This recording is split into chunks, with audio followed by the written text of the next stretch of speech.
Maybe. There, it went live. There we Awesome. All go. right. We Technical difficulties. at the last minute, of course. Welcome, everyone. How are you today?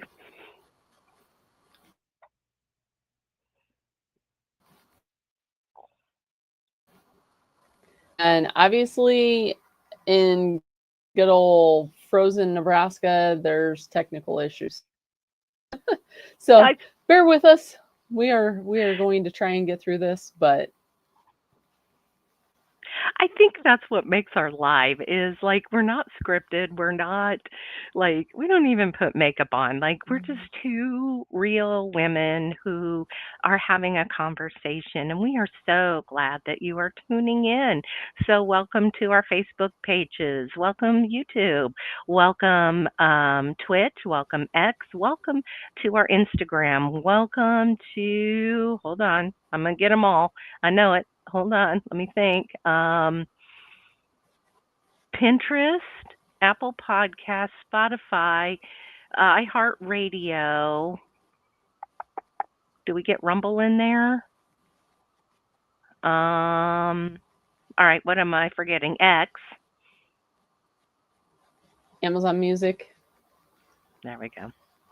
Welcome. pretty much any streaming or listening platform that you can end up and find, we are on. So I had someone reach out to me over the weekend and ask if we were on Spotify, and absolutely. Wait. So if you can't find us, reach out. I will share you a link. Absolutely. Well, again, happy Monday. This is our second Monday of the month. It feels like this month is moving so fast. What do you think? It is. It's hard to believe that today is already the 10th, right? It seems like we were just getting into November, and I was talking to my daughter about her birthday that was on the 4th, and here we are at the 10th of Mhm. November, year's almost over, and today is my oldest stepson's birthday. So happy birthday shout out to Tristan. He turned 27 today. So I have a Oh, 17-year-old and a 27 and two in between. So um, yeah, well, happy birthday, Tristan. And happy absolutely. belated Absolutely. birthday to your daughter, too. We Right. missed you last week. Yes, ma'am. So we had we, Coach Sly and I, we were having our coaches roundtable and you had something come up. And so we were calling it a line. We had a coach's line, her and me. That was it, a line. So, Which and and that's amazing. And yes, I did end up and have some personal issues come up last minute that I had to take the night off, and that's the beauty in what we've created, right? Obviously we're not on topic for tonight, but that is the beauty in what we created, is because I know that I can end up and step away, and you and Sly and everyone will end up and hold it together. And for that, I mean, I am, so grateful that we have the group that we created, because it's just knowing that that is there. I didn't have to worry and I didn't have to stress. It was like, hey, I've got this. I've got to step away. You guys took it over and you ran the show and you rocked it. I mean, I can tell by, the response that we've got with it. We've got, the listeners, and you two did amazing. So kudos to you holding down the fort. The two of you were amazing. well, I'll pay you later for those kind comments. Put it on my tab. Yeah. But But but it we've is got, go such ahead. a relief to be able to step away. It's such a relief to be able to step away and know that it is in, good hands, and not stress over it, because it's just part of life, right? We are, Mhm. like you said, we are those real people, and things come up. Our life isn't perfect. So sometimes that happens. Absolutely. Absolutely. Well, we thought we would come talk tonight about the time change and season change and even food change. And because not only are we seeing it in both of our personal lives, right? We're seeing it in our clients' lives. We're seeing it in the group, the BNC community group. So we're just kind of seeing it all around, and I see it in every day. Like I'm sure you do too. Outside of our what do you call it? Our world that we've created, Mhm. and it just. Let's start with time change. What do you think? Sure, absolutely. And it's one of the main contributors to our health, right? And that's one of the things that people don't put enough emphasis on, the circadian Mhm. side, the time change, whatever you want to end up and call it. Yeah. But it plays such a huge role. And that's one of the reasons why I've gotten so passionate about it, in my life. Because no matter whether we're talking about, spring, or whether we're talking about fall, whether we're, springing forward or falling back, the time change makes so much difference in so many systems of our body, right? Anywhere from not only our sleep wake, but hormone to metabolism, immune system too. A lot of people end up and think that, oh, it's, cold and flu season, when in reality it's just because our days are shorter and we have less sunlight. But also there's, cardiovascular health, cellular. I mean, it's just, there are so many systems impacted by circadian rhythm. I seen I think it was on Instagram, a reel tonight that it talked about the time change, and it was this woman, and she's sitting on the couch, and her husband's sitting across from her, and she looks at him, and she looks over at a couch pillow, and he's like, "No, don't do it." And she, in slow motion, goes down, and it's only 7 o'clock. you and she was going for her pillow, and and I thought, oh, I wish there was a way to show that, because it was just perfect timing for what our conversation tonight is about. Yeah, absolutely. There's a lot of people that, definitely get very sluggish feeling, right? When the time changes. And then there's that flip side, right? Some Hmm. people will end up and feel energy. So it's so crazy how our systems are regulated by light. It's not crazy to me, but it's crazy. Well, it is, right? I Mhm. mean, well, and I think the thing is that people don't realize that our bodies are really wired to respond to light. Mhm. Um, Morning light that triggers our cortisol, right? That's our get up, go, let's go for the day. Let's get moving.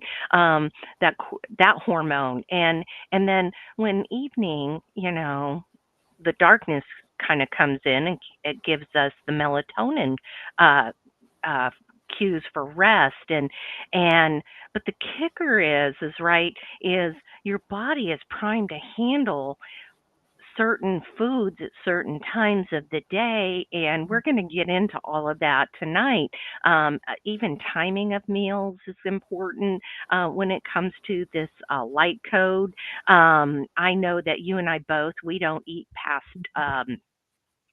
dark. Now, that doesn't mean that there aren't occasions where, it's a special occasion or something, and we do. But it's not, it's, I mean, I got home tonight a little after 4, and my husband was already fixing our taco meat, the ground beef. So, I mean, we're geared to eating way before it gets dark. So,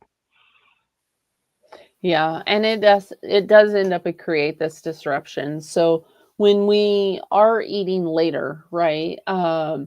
It not only affects the glucose, right? Anytime, mhm. depending what you're eating, right? There's a glucose response even to just protein, the whole, protein and carb war. But there is still a meal response, and so Mhm.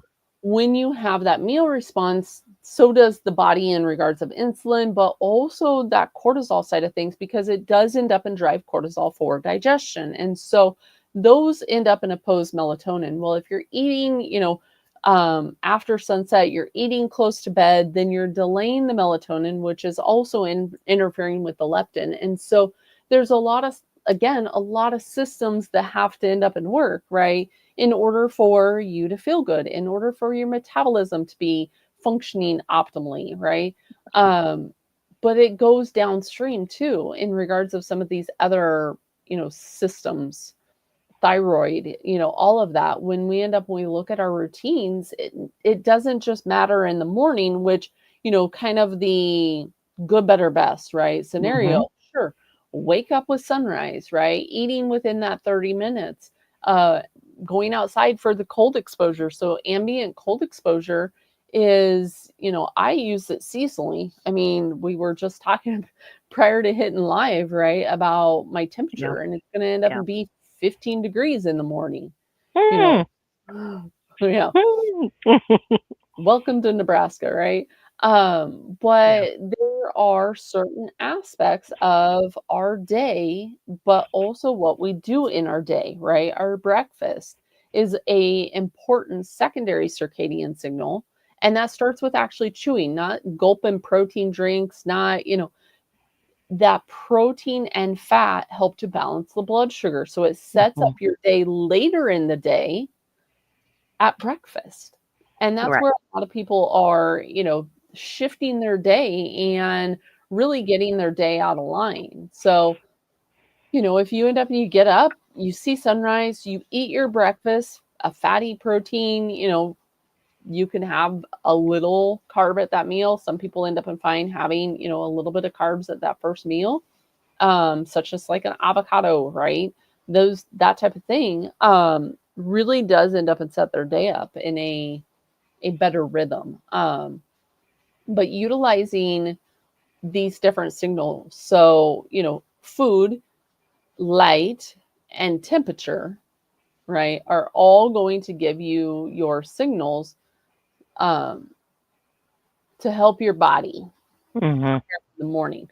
But what people don't realize oftentimes is that morning signal of sunrise is actually helping their sleep that Yeah. night. So people will Yeah. end up complaining, right, that and you can see I'm sitting in red light, right? That has to be taken into account as well, is how much we end up when we blast ourselves with artificial blue light. Mhm. And if you're blasting yourself with this in the evening, you're eating late in the evening, you're really stimulating this secondary cortisol response instead of Mhm.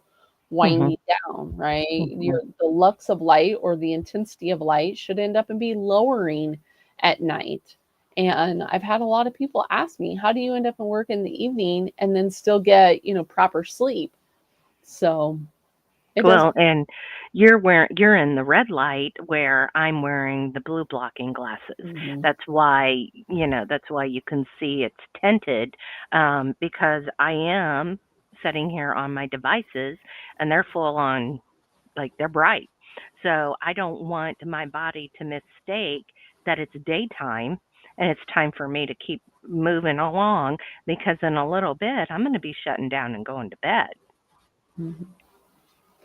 Well, and that's where we also end up get the questions, right? Yeah. About, well, for instance, you made the comment that, your husband was cooking dinner, but there's some people that end up and do have to work, Mhm. late, 4 or 5 o'clock, and then they're coming home. And that's where at least making sure you are eating something a little bit light in the Yeah. evening, keeping it, 3 to 4 hours before bed, and then wearing your blue blockers immediately after, sunset, um, really does end up and make a difference and improve your quality of sleep. And that's where, if we can maximize the melatonin production, you really do end up and get that deeper cellular healing and that repair that we are seeking. And that winter time, right? Fall and winter time is the time that we should be leaning into repair. Mhm. So, question, what do you say to those people? I had this today. So, the comment I heard was, well, I gave my kiddo a melatonin to get him to sleep. It, I know. I know. so, Well, I didn't say anything. Okay, first of all, because I'm careful about uh unsolicited opinions. Yeah. Well, and I get both sides of the coin, right? Mhm. So I get the fact of getting quality sleep. I'm always going to end up and go, nature's going to end up and be at best. Natural's going to end up and be best over any form of supplement. Mhm. That's just the way I am going to end up and preference it. So if you are someone that your meals are, on point, your lighting is on point, I mean, my daughter even ends up and wears blue blockers now when she's, coming home from work and at work in the evening time because she works evenings. Mhm. But if you are really consistent with all of these other, areas, right? And you need that crutch, I would really I I really have a strong block in recommending anyone take it, but Mhm. Mhm. again, if they're not on their phone in the evening, if they're not, if they need that crutch until they are able to really get the basics and the foundations down, um I understand it.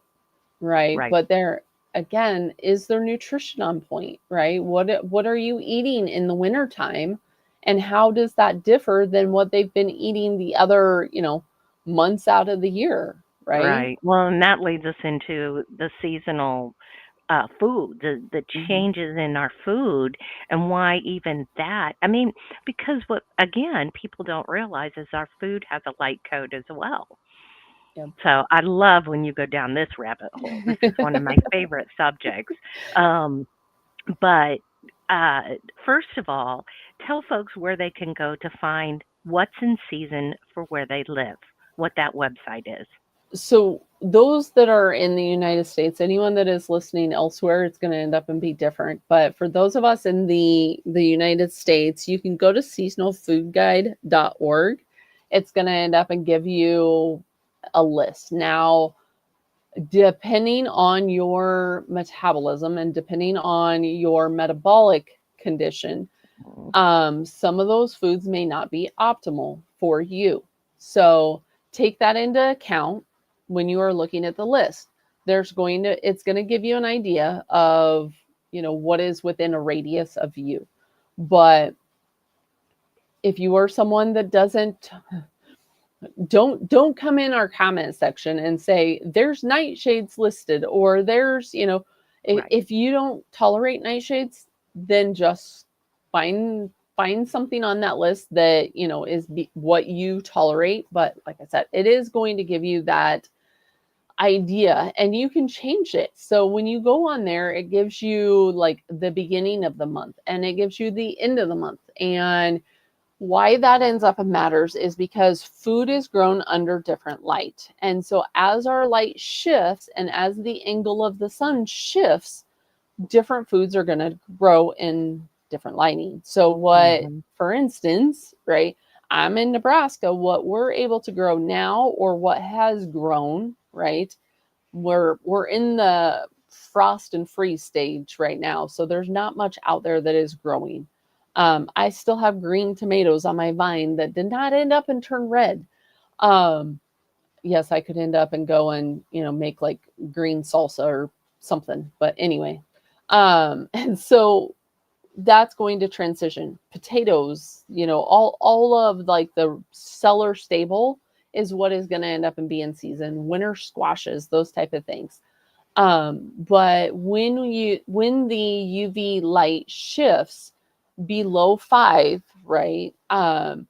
It's time to move into more of the other like root vegetables, complex Mhm. carbs, get away from the simple sugar fruits, right? Right.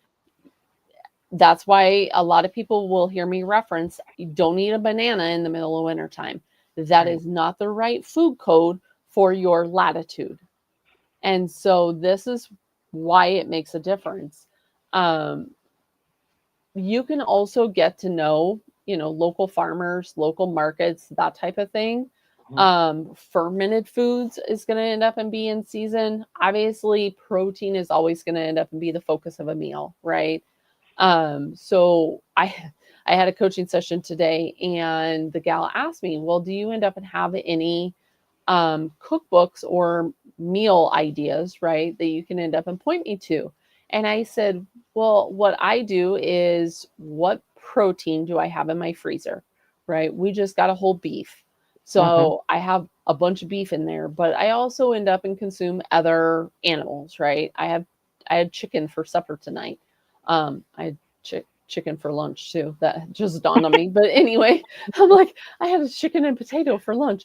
But I find that, I figure out my protein sources, and then I figure out, okay, what am I going to add to that? Mhm. Right? What vegetables do I Right. enjoy? And obviously, like I said, it's going to end up and be winter squashes. It's going to be root vegetables right now. Fermented foods, cruciferous, those type of things are going to be what's in season for me. Um, and so when then I figured that out, right? What is my complex carbs? What am I adding to that protein? But then also to get diversity. Am I going to add ferments? Am I going to add, Mhm.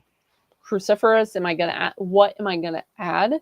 I do still consume things like apples and pears in the wintertime.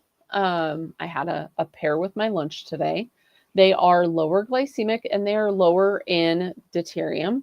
So that is one of the things with wintertime, because we don't have the higher UV light to help with depleting a lot of the sugars and the deuterium out of the system. So that is kind of, why we end up when we transition our foods as well.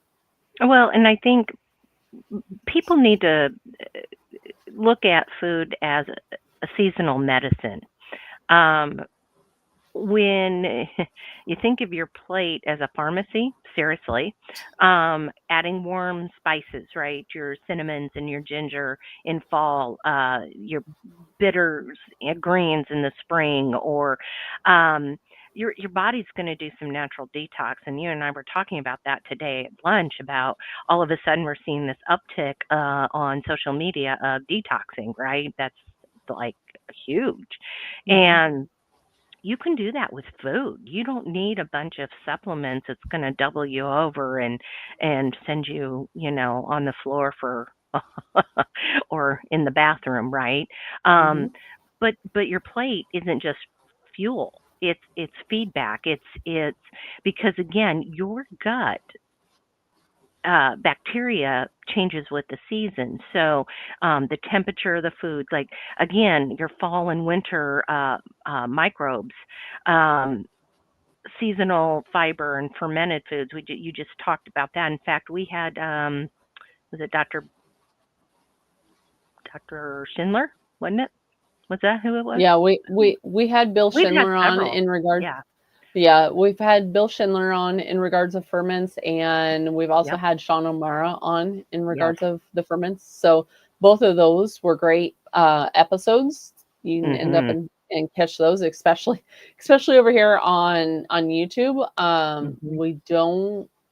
I don't think they've been uploaded to our listening only, our audio only platforms. I can get them uploaded. If that's something you want, comment, let me know. If you're an only audio only listener, let me know, because we do have several videos on YouTube, but we've just recently, since we did the rebrand, started uploading uh, the podcast to listening. So, like I said, if there's something that you want, a lot of Mhm. those I do end up and have access to.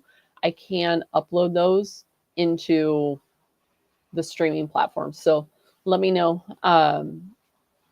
if you want to hear any of them, because we've also done like hydrogen water. We've Mhm. had Dr. Paul on, and hydration is just as important in the wintertime, because our bodies run on this electrical current, and part of that is also the water. So there's sunlight, but also the hydration side. Absolutely. Um, yeah, go back and give those a listen and let us know again if you would like us to upload those. Um, I learned I learned stuff when we talk to guests like that, especially the fermented foods and um, last winter, I really embraced that. In fact, you had a master class on Mhm. that I also participated in, and that was great. And in fact, I still do a lot more of the fermented foods. Now, no, I'm not a sauerkraut girl. Sorry, no, not going to happen. But I do pickles and I do, yogurt, and so I do things like that, olives, and so I have leaned that way. You do more of the sauerkraut and that kind of Oh, stuff. I love my ferments. So I have Yeah. anywhere from a seasonal vegetable ferment to, so I go beyond just the sauerkraut kimchi aspect. Mhm. I go into deeper. So, like I said, I have a seasonal vegetable one. I have a sea vegetable. So that is more of like the dulce weed and those type of things, which are higher in iodine, so that helps also with like the thyroid. Since I have, previous thyroid issues, I don't take an um, iodine supplement. A lot of people with thyroid issues, and I know there's other influencers and groups out there that push like Lugol's iodine. Mhm. That has also done a disservice for some. Yeah. So I get it through foods that I eat, right? I do seafood like oysters. I do bulk kelp. I do, and then I have this ferment that I will add in there. So I do incorporate it, but I also incorporate the carbs in the wintertime. So it's not just, meat, fat, and ferments, which is what the master class that I did. So I definitely, do incorporate beyond just that. I know there are people out there that only do meat and ferments, so I wanted to add that in there, that it's not only what I do, but I will do things like, hearty stews where I put potatoes and carrots, and maybe my dinner time meal is more the meat and the ferment, and then I enjoy these hearty warm, soup stews in the evening. When I eat in the evening, because sometimes I do end up in fast, but I fast by skipping dinner instead of skipping breakfast. Right, right. Yeah, I don't skip breakfast either. I learned that lesson years ago. Mhm. When I would wear a CGM and I would watch my continuous glucose monitor, and I would watch my blood sugar just keep climbing, and I wouldn't eat breakfast. And I hear this. I know you hear this. Well, I'm just not hungry in the morning. Which is actually cortisol and stress, Yep. not anything else. And so when you are feeling that I'm not hungry feeling, it's actually because your body, you are stimulating the cortisol and you're driving this aspect of, you know, your metabolic condition even further. And I hate to say it that way. Mm. But I was there, right? I can end up and sympathize with people. I was at one point, right? I was that influencer as well that was Mhm. saying, to do these water fasts, to do even the fat fast, um, because I felt like that's, what we ended up and we needed. But Mhm. when we look at the body as a whole, we don't just look at the body as, someone asked me this earlier, don't I always have to be in ketosis in order to lose weight? No, we don't. We have to be able to use what we are putting in our body efficiently, right? We have two fuel sources, glucose and ketones, aka fat. And so we have to be able to use these fuel sources efficiently. And that is where we create the metabolic flexibility, is to burn between these fuel sources and being able to really rely on that. But when we are solely in a state of fat burning and ketosis, we can downregulate other processes. And that's what people aren't taking into account, right? They'll be in ketosis long term, but then they start to lose their hair and they start to end up and have Mhm. other issues. Mhm. And it is such a disservice to so many people because they will say they feel great, right? They end up and they have lower inflammation. I did too Mhm. until I didn't. Right. Right. Well, and you have experienced and you have something to share with our folks. Um, Maybe you should share it and explain it. Yeah. Um, so hold on, let me click some buttons here. Could you explain to me what is going on? Well, I don't sorry, I'm reading comments and it says, could you explain to me what is going on? Elaborate because we're talking about time change, season change, and food change, and how those end up, how the time change, right? We just ended up and changed our clocks the beginning of November. Seasons are changing for many of us. We are heading, if you're outside of the uh, United States, you're such as Australia, you are going into spring, we are going into winter. So your seasons is going to end up and be different than us. And how the food changes for you is going to end up and be different than the food changes for me. But with all of that being said, okay, so what Sherry is talking about in regards of the food change, many of you have seen over the last, especially my dear sweet friends over here on Instagram, many of you have seen over the last several months, things have gotten different, right, with what I am doing. And I am being very strategic, but I am also being very open about what I am doing and what hasn't worked. Um, so to set the story for what I am talking about, I did 2.5 years as keto carnivore back in 2018, 2019, or 2019, 2020. I started to reintroduce carbs, was a little bit more keto, and what I felt was creating metabolic flexibility. I was adding a sweet potato to a meal, one day a week, right? I was adding other foods into to meals, and I was creating that metabolic switch, right? I was kicking myself out of ketosis, but I was getting right back in because I thought that's what I needed, right? I thought that's how it should end up and be, right? You kick yourself out of ketosis. How long does it take to get back into ketosis?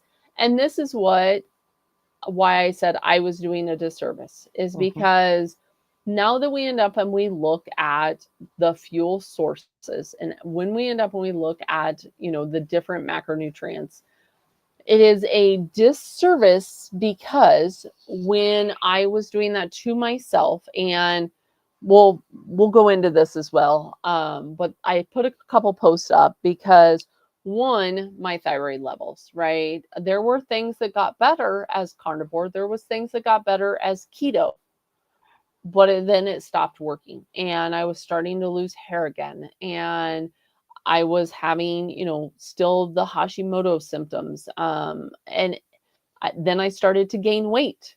The weight that I had lost, right? I am on other videos, I am on other podcasts saying carnivore was great, right? It was going to end up and being the only way because I did lose 40 to 50 pounds initially when doing it. But then my triglycerides started to go up. My thyroid's T3 specifically started to come down, um, down as in like even lower than what it was as Hashimoto's. And so I had low T3, I had high antibodies, and I had triglycerides that were starting to go up. I also was starting to see A1C and my glucose creep up. Well, I felt, right, that I had to go harder, Mhm. like I was doing something wrong, right? Why was this the case? Why was my body not working with me? I must have to, go 2 to 1, 3 to 1, 4 to 1 fat to protein, right? I did high protein, that didn't work. So then we started adjusting the Mhm. fat to protein ratios. because I must just need that therapeutic, right, level of ketosis. And so I would drive my ketones up. And that's when I created even the Fat Fast Yep. Masterclass, because I felt, with the information of the community and place that I was in, right? I'm not going to end up and blame anyone else, but because of the space that I was in, I'll take accountability for myself here. The space that I was in, I felt that was the way to end up and go. It is. It's not that it is wrong, right? Fat fasting isn't wrong. Being in ketosis isn't wrong. It's a state of restriction that people stay in too long. Yes. That is where the problem lies. That 2.5 years for me, for my body, and what I was dealing with was too long.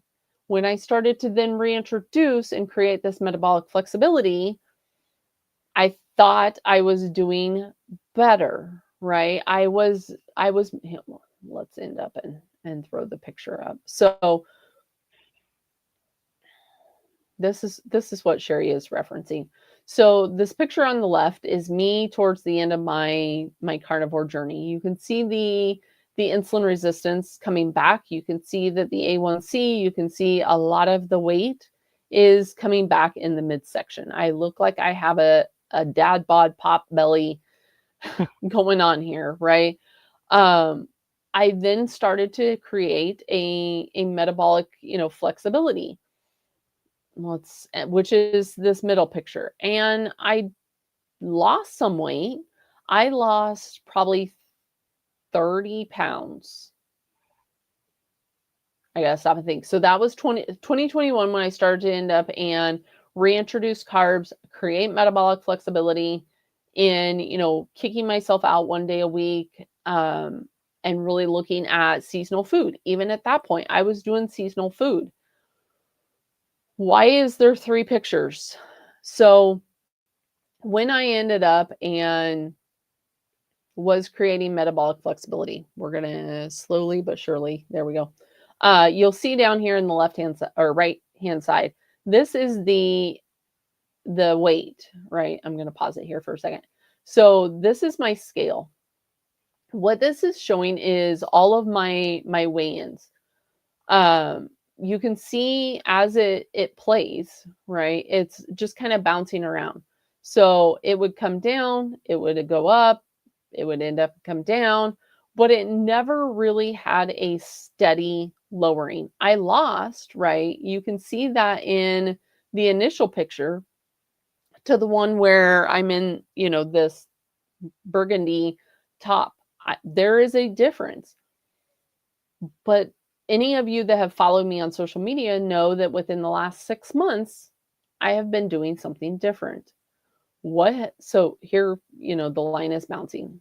Let's end up, okay. Oh, I didn't pause it soon enough.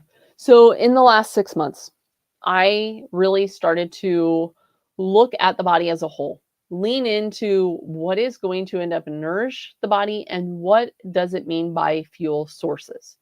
When I talk about the fuel sources and when I talk about leaning into fats and carbs, I created base days and I created refeed days. My refeed days and carbs are a lot different than just the base day, right? And this is where I got to click buttons as I'm talking. So this is where okay, so the chart. So my video didn't complete it here, but there is another dot over here on the right-hand side. What have I done in the last 6 months that has created this steady loss? I leaned into the carbs. I allowed my body to make the shift from this initial picture to what it is today and still progressing. I am still not where I want to be. I'm still not where I am heading. But what I will end up and say is don't fear the carbs, because there are so many processes in the body that do end up and need those carbs. I get it. I sympathize with you. I understand you. I am not out here saying that protein is bad. I am not out here saying fat is bad. What I am telling you is the fact of allowing carbs again made me realize and made my body realize that it could end up, and trust me, that it was not starving. It did not need to hold on to everything. It didn't need to live in the energy tanked, right? The hair falling out fight that it was in. It was able to regulate my thyroid. It was able to regulate, I I say hormones because that my hormones, right? I've had a hysterectomy. So as a quote surgical menopause woman, I relate to postmenopausal women. So it allowed my adrenals that ability to do what they need to do to help balance my body. And I'm just saying, my energies come back, my hunger is stabilized. I opened the door for whole food carbs in season, not sugar, pasta, and cakes. Yeah, yeah, I was just gonna say that. I mean, when you're doing white bread, pastries, soda, pop, wherever part of the country you live, candy, sugary cereals, um, that is not the carbs that Becky and I talk about. You have to understand what a good carb is and what a bad carb is. And I think people confuse that, right? But we get pushback even with a potato. Mhm. I'm not saying a sweet potato. I'm talking about a potato. I have three big ones laying over there that I'm gonna uh, um, put in the toaster oven tomorrow and get that going. But I'm not going to eat it tomorrow. I'm going to let it set overnight, right? And then Mhm. eat it the next day.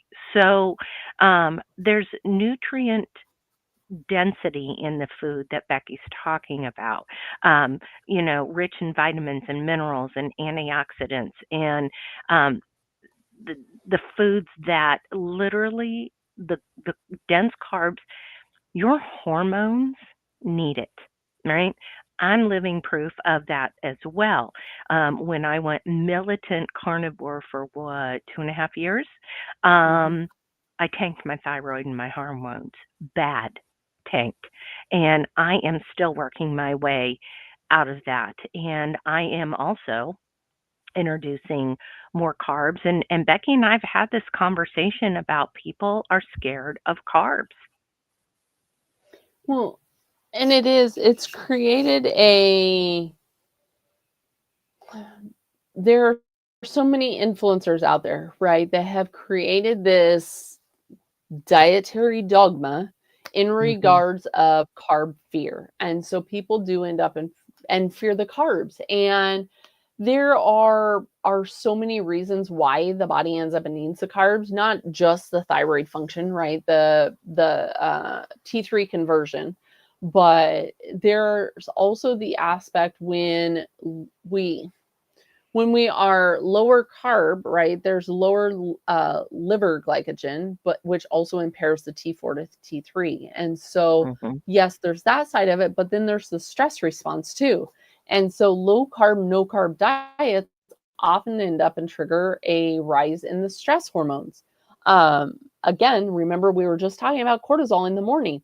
There's a lot of people that will say, why is my, why when I end up and I go low carb or no carb is my glucose running higher and trending higher, right? So it's this body's ability, again, right, to end up and take what we're having. But when you break food down into, again, going back to what we talked about with time change, season change, and light, when you take food and take the labels out of it, right? The keto, the carnivore, the paleo, the whatever, whatever, whatever. When you take that out and you look at your whole food source for what it is and how it is going to fuel your mitochondria, how it is going to break down in the, transport chain, right, into energy. When you look at it as a energy molecule, right, we get Mhm. energy from various sources. It doesn't all just have to end up and come from food. But when you are aligning these sources, you are able to use those a lot better. And carbs support, again, they calm that stress response. It triggers that, quicker energy so the body feels safe. Carbs also Mhm. support the leptin side of things. Leptin ends up and talks to the thyroid, right? Leptin is a hormone signal that says, hey, we have energy on our body to use, right? You can burn this energy. And that is, one of the questions that I've got before also is, what is the difference in, weight loss metabolism and, maintenance metabolism? And, if I'm looking at this, but I also need healing, how do I end up and adjust? Well, that's where, again, this leptin has to be, firing properly, right? It needs Mhm. adequate glucose, but it also needs that insulin signaling to function well. And Right. when you down regulating the insulin signaling, right, creating this insulin suppression because you don't have, right, those receptor cells start to end up and be impacted. So, they start to end up and become sluggish. They start to down regulate as well. So there are a lot of, body temperature. The list goes on, right? Yep. And we've had several people that are like, I've reincorporated, right? And I Mhm. feel more energy. I feel better. I'm able to regulate my temperature, right? People are cold, which obviously, is a symptom of the whole thermogenesis side, Yeah. is a symptom of thyroid, but it's also a symptom of metabolism. Your body is a little thermostat. It needs to end up and be regulated. And if you aren't balancing these processes of the body with light, with food, with sleep and recovery, you're not going to end up and have great metabolism or metabolic condition. It does all have to play a role together. Right. Yeah. Well, and remember when I came off that militant carnivore, which was so hard, right? Because I was so scared of carbs. And I had, for my first time in like 2.5 years, I had a steak and I had a sweet potato. And I was wearing my continuous glucose monitor, and that sweet potato spiked me, what was it, 80, 90 points? It Yeah, was it was. like I'm texting Becky as it's happening. And oh my goodness, right? Now, what most people do is they're like, oh my gosh, I can't eat sweet potatoes. I'm not going to do that again. And I'm going to go back to my militant carnivore or whatever militant that you're doing, your restrictive, whatever. Um, I had to teach my body how to utilize it. Mhm. Yeah, And and that's where yeah. a lot of people do end up and come from is Mhm. your body is just simply relearning how to handle that glucose. And after years Right. of, keto and lower glycemic, right? Keto, Mhm. carnivore, whatever you want to end up and call it, your muscles and your liver cells had temporarily downregulated those GLUT Yep. receptors, the GLUT4 to be specific for anyone that is scientific here on me. Yes, I am streamlining a lot of these processes because we're running close to time, and I could go on for this forever. But it is down regulating those GLUT transporters, and so because you were giving your body those carbs regularly, now as you end up and you started to add them in, you started to have those higher peaks and more fluctuation, right? It was a lot of up and down, but when those transporters come back alive, right, come back online, those sharp peaks and post meal, reactive dips, right? That juncture started to end up, the time under the curve started to become a lot more close together to where you retrained how to lose or how to use glucose efficiently. And yes, that it doesn't necessarily mean that you are insulin resistant or that the food is bad or that the carb count was too bad. It's a matter of when this happens, you just simply have to, slowly end up and come back on. Maybe that means by 20, 30 grams of carbs, right? Until you are able to work up to a optimal target. Walk after a meal, allow your body, allow those muscles to end up and uptake that glucose and support it, right? Don't just end up and eat a high carb meal and then sit on the couch like a couch potato, right? But really utilizing, and this is also for some people why nighttime dips happen. It can come from the cortisol, it can come from the liver and its process at night. So eating those carbs more midday versus, Mhm. eating them all in the evening makes a difference. You talked about your baked potato, and not necessarily eating it that night, creating Mhm. it into a resistant starch. So it is all about looking at, if you're going to incorporate carbs, how can you strategically put them, right, Mhm. to into your day that they are going to benefit you. If you're going to go after, after supper, after dinner walk in the evening time, and that's when you end up, then you may end up and be able to reintroduce more of those in the evening. But it's just what works for you and your body, and it's an adaptation, not a dysfunction. And I just said that in a meeting earlier today. What you are seeing when you are reincorporating carbs is not a continuation of a dysfunction. It is your body is trying to adapt to what you are doing.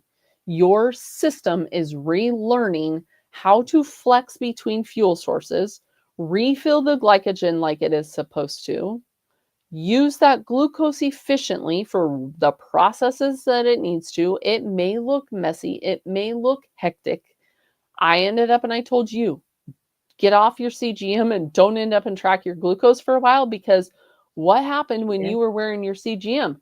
You sat there and you watched it and then you freaked out because you were having responses that your body is supposed to have, but Yep. then you're creating cortisol and you're creating a spiral because you're stressing over these numbers. Yep. Allow your body to do what it needs to do. We will come back to checking in. I just taught someone, or working with another client on the same thing, where they were coming from a keto standpoint, and they were checking blood sugar and they were checking ketones, and they're like, but my ketones are only 0.4 and my glucose is, in the 90s. Okay, but your glucose is in the Yeah. 90s is a lot better than, what it was before, because when they were, strict carnivore and they were fasting and, etc., it was like 120. So we're Yep. trending in the right direction. Yep. Stop tracking all the time, right? Stay steady with your macros, stay steady with your light, stay steady with minerals, circadian, all of that. Things will smooth out and you will start to end up and notice a difference. Don't just rely on a scale. Take your measurements, take the pictures that I ended up and I showed you, because it truly does end up and make a difference, even if the Mhm. scale isn't moving. Right. So I've got a few wrap up tips here as well. Honor the light. Try to get the morning sunlight within 30 minutes of waking. That's a good start for you. Of course, we want you to see the sunrise, but it anchors your circadian rhythm. It boosts your mood and it sets your metabolism in motion for the day. Front load your fuel, right? You want your breakfast within 30 minutes to an hour upon waking. Get that fuel source in there so it helps. I watched that personally with me with the fuel source. It would stop my glucose from continuing to climb. It would stop it and it would start trending back down. Eat with the earth, right? Seasonal local produce, rooted vegetables right now. Look to see what's in season in where you live. Um, uh, cravings, instead of juggling your cravings, decode them. Are you tired? Are you cold? Are you emotionally depleted? Um, there's a restriction probably happening there, and you may want to look at that. Reset with the seasons. Again, revisit your sleep and your meal timing and your movement. Let the season shift you. Feed your gut garden. That's what we talked about, the fermented foods, right? To support your microbiome, and reframe the carb conversations. Carbs are not the enemy. Refined carbs are. Good carbs, they help align your hormone balance, your energy. Uh, so much good can come from the good carbs, but hopefully we've given you a lot of things to take away to think of. I know that was an hour packed podcast here.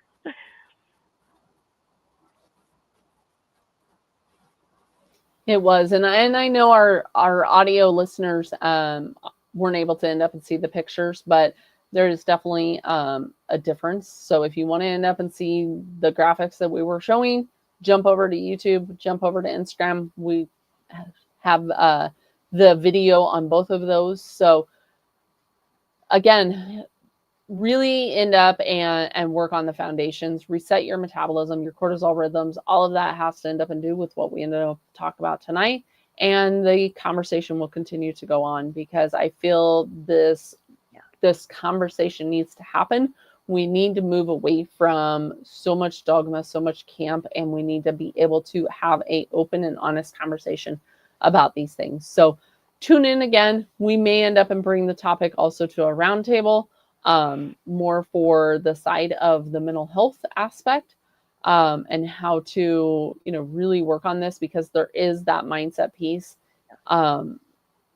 When you look at it, not only from, an eating disorder standpoint, but also a fear standpoint, a lot of people are fearing putting those in. So we appreciate you. As always, feel free to like, share, comment, and let us know if there's ever a topic you would like us to talk about. Absolutely. Thank you, guys. We'll see you next week. Have a